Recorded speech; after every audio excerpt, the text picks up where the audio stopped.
So ఇప్పుడు final గా 18th బంద్ అయితే సరే, మీ బంద్ల వల్ల అవుతుందా, లేకపోతే రాజకీయ పార్టీలు అన్ని కలవాలా? బీసీలో చైతన్యం వచ్చిందా రావాల్సిన స్థాయిలో?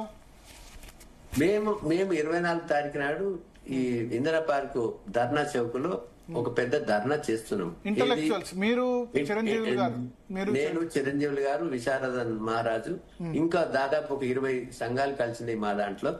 20 సంఘాలు కలిసేసి వాళ్ళు అక్కడ పెద్ద ధర్నా చేస్తున్నాం. నేను అనుకుంటే ధర్నాకు విపరీతమైన, ఇప్పుడు నిన్న ఇక్కడ సోమాజిగూడ ప్రెస్ క్లబ్ లో ఒక్క సాయంత్రం ఈ టైంకి మేము పిలిపిస్తే దాదాపు 500 మంది వచ్చిండ్రు. అక్కడ కూడా అక్కడ ఒక నిర్ణయాలు తీసేసుకొని మేము జిల్లా లెవెల్లో, తాలూకా లెవెల్లో, మండల్ లెవెల్లో పోయి ప్రచారం చేసి మా యొక్క ప్లాన్ ఆఫ్ యాక్షన్ ఏంటంటే మన ఓటు మనం వేసుకోవాలి, మనం శపథం చేయాలి. నా ఓటు ఏ అగ్రకుల వ్యక్తికి వేయను, ఏ పార్టీకి సంబంధించినా పర్వాలేదు, కానీ ఎవరికి ఏ బీసీ కానీ వేసేసుకోండి, కానీ ఫస్ట్ స్టెప్ ఈ బీసీ మాత్రమే గెలుస్తారనేది ఒక భావజాలాన్ని స్ప్రెడ్ చేసి ఈ యొక్క సామాజిక న్యాయం అంటే రాజ్యాంగం ప్రకారం మనకు వచ్చిన హక్కులేంది, మనకు వచ్చిన అన్యాయం ఏంది, మనకు వచ్చిన వాటా ఏంది, మనకు వచ్చిన షేర్ ఏంది. ఇప్పుడు ఒక జాయింట్ ఫ్యామిలీ ఉంటదండి, గుంటోడైనా గుడ్డోడైనా, చదువుకున్నా చదువుకోకపోయినా తండ్రి అందరికి సమానమైన వాటా ఇస్తాడు. ఈ ప్రజాస్వామ్యం భారతదేశం మన అందరిది కదండి. భారతదేశం యొక్క అందరి శ్రమతోనే ఈ భారతదేశం నిర్మాణమైంది, భారతదేశం అభివృద్ధి చెందుతుంది.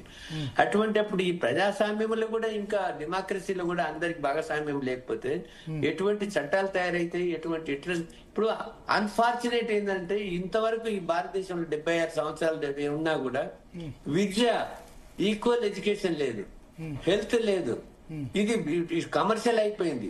అగ్రకులాల చేతులు ప్రతి ఒక్కటి వాళ్ళది, ల్యాండ్ వాళ్ళ చేతులు ఉంది, మనీ వాళ్ళ చేతులు ఉంది, ఎకనామిక్ వాళ్ళ చేతులు, ఇండస్ట్రీ వాళ్ళ చేతులు ఉంది, హెల్త్ వాళ్ళ చేతులు ఉంది, ఎడ్యుకేషన్ వాళ్ళ చేతులు ఉంది. ఎందుకండి వాళ్ళకి రాజ్యాధికారం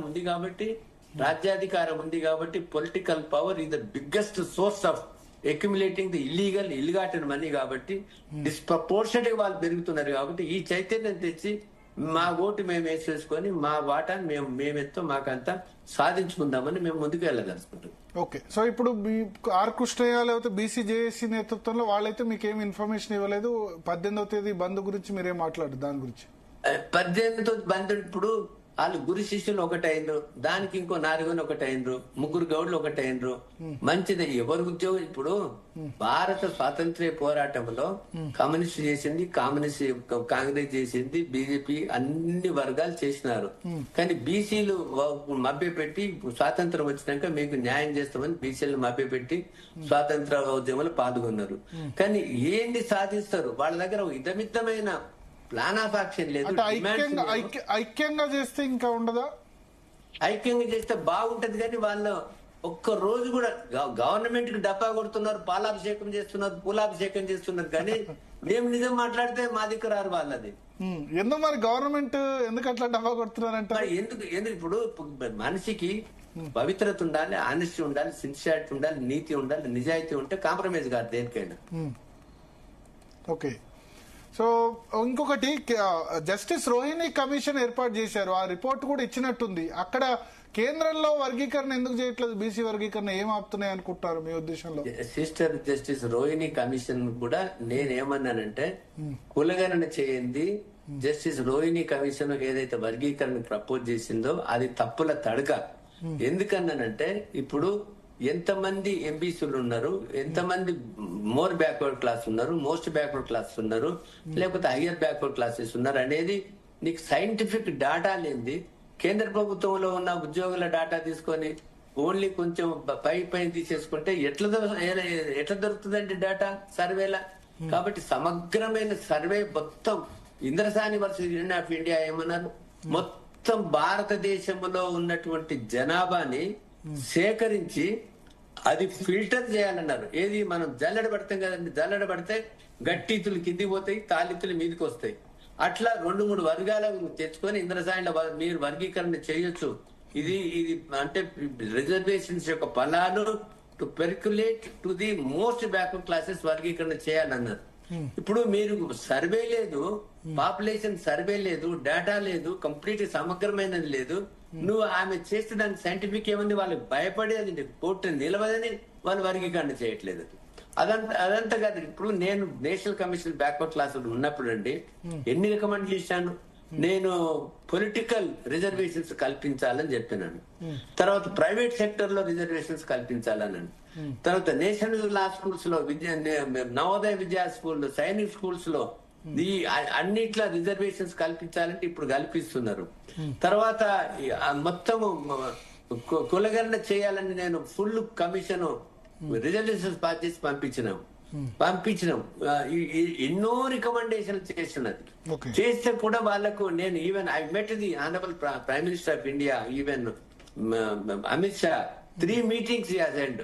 మీకు ఉత్తరప్రదేశ్ గెలవాలంటే I have suggested Kurmi Yadav అని మీరు కొట్టాలంటే ఎంబీసీస్ కి మోస్ట్ బ్యాక్ క్లాస్ కి న్యాయం చేయాలి, వాళ్ళకు కొన్ని సీట్లు ఇచ్చేసి మేము వర్గీకరణ చేస్తామని మీరు ప్రచారం చేయండి. అట్లా చేసేందుకు గెలిచిండ్రు. కానీ గెలిచి ఆయన మౌర్యని ఎంటబెట్టుకొని మళ్ళీ యోగిని చేసి మళ్ళీ బీసీ తలకాయలు కోసేసిండు. మళ్ళీ ఇప్పుడు బీసీలకు కూడా అక్కడ ఏం న్యాయం జరగట్లేదు. కాబట్టి ఇక్కడ చిత్తశుద్ధి ఉండాలి సార్. ఇప్పుడు ప్రజా ఉద్యమం రాంది ఆర్ఎస్ఎస్ స్టడీ చేసి వాళ్ళు రికమెండ్ చేయదు.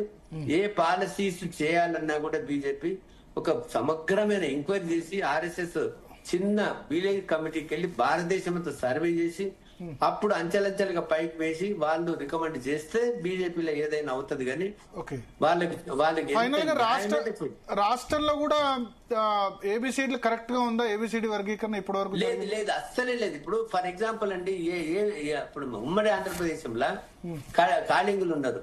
కాళింగులని మన దగ్గర పిచ్చకుంట్ల దాసరోళ్ళని, దొమ్మరోళ్ళని, వీళ్ళని వంశీ వీళ్ళని ఎట్లా చేస్తారండి? కాళింగులు వాళ్ళు ఎడ్యుకేటెడ్ పీపుల్, అడ్వాన్స్ పీపుల్, ఉద్యోగాలు ఉన్నాయి, ఎడ్యుకేషన్ ఉంది, పొలిటికల్ ఉంది. అట్లా అసలు మన దగ్గర మొత్తం వర్గీకరణ తప్పుల తడక ఉంది. ఎందుకంటే సరియైన ఇప్పుడు అనంతరాము ఆయన సర్వే చేయలేదు, తర్వాత మురళీధర్ రావు సర్వే చేయలేదు, కులగణన ఇప్పుడు ట్రాన్స్పరెంట్ గా జరగలేదు. పోనీ ఏదో ఆయన కేసీఆర్ సమగ్ర కుటుంబ సర్వే చేసి అది బయట పెట్టలేదు. ఎందుకంటే భయం ఆయనకు, అందులో కూడా కొంచెం నిజాలు వస్తే మళ్ళీ ఏం గొడవలు వస్తాయో, ఏం డిమాండ్స్ వస్తాయని. కాబట్టి ఇప్పుడు సమగ్రమైన ఇప్పుడు ఏదో సైట్ చేస్తే ఇప్పుడు రేపు నెక్స్ట్ ఇయర్ బీజేపీ చేసిన తర్వాత మన గవర్నమెంట్, మోదీ గవర్నమెంట్ గారు నెక్స్ట్ ఇయర్ చేస్తే సైంటిఫిక్ గా వర్గీకరణ చేయొచ్చు, సమన్యాయం చేయొచ్చు, ఏమి డిస్ప్యూట్స్ లేకుండా చిత్తశుద్ధి ఉంటే మాత్రం నెక్స్ట్ ఇయర్ ఆ కులగండ మీద చేయొచ్చు. ఇప్పుడు కూడా తెలంగాణ ఒక రోల్ మోడల్ కావాలని అనుకుంటే ఈ కులగండ మీద కూడా రివ్యూ చేయొచ్చు. కానీ భయం, ఏది ముట్టుకుంటే ఏమైతుందో, ఎవరు వ్యతిరేకమవుతుందని, ముట్టుకుంటే పోతుంది అనవసరంగా. ఇప్పుడు గవర్నమెంట్ కూడా 42% ముట్టుకుంటే అయిపోయింది కదా, క్రెడిట్ తీసుకోవాలనుకున్నారు. ఇప్పుడు లూజ్ కూడా వాళ్ళే. ఇప్పుడు ఆనెస్టీ లేనిది గెలవడానికి, ప్రజలను మోసం చేయడానికి, దగ చేయడానికి, మభ్యపెట్టి ఓట్లు వేసుకొని గవర్నమెంట్ ఇచ్చి వాళ్ళ బాధ్యత లేదండి. 42% 9 సీట్లు కల్పించుకున్న బాధ్యత లేదా వాళ్ళకి? ఎట్లా చేయాలని వాళ్ళకి తెలియదా? ఏం ప్రయత్నం చేసినారో వాళ్ళు? ఏ రకమైన ప్రయత్నం చేయలేదు వాళ్ళు. Okay okay okay thank you justice Eswaraiah garu, Zee Telugu news కోసం మీ అమూల్యమైన సమయం కేటాయించినందుకు.